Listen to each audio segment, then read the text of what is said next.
What's up, guys? Doing a review on the Blox Racing rear sway bar hardware. I got a Del Sol SI, it's a 95. Didn't have a sway bar back here.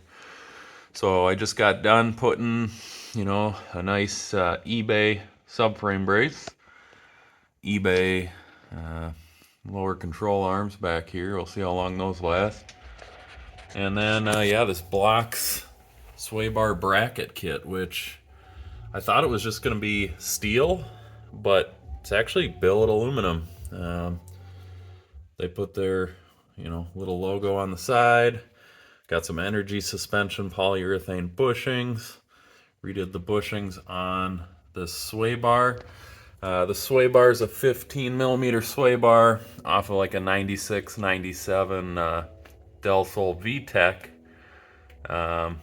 And yeah, it fits up pretty nice. Just have to utilize the top two holes up here on the bracket.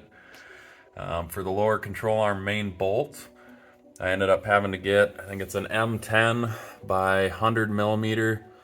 Could probably be 110, 120. A little longer wouldn't hurt, but there is enough catching on the back to work. So, pretty inexpensive upgrade. Should give me a little stability without being too crazy, causing any sort of weird handling characteristics. So just want to let you guys know I'm not sure where this kit came from, why it's different than the ones you see online.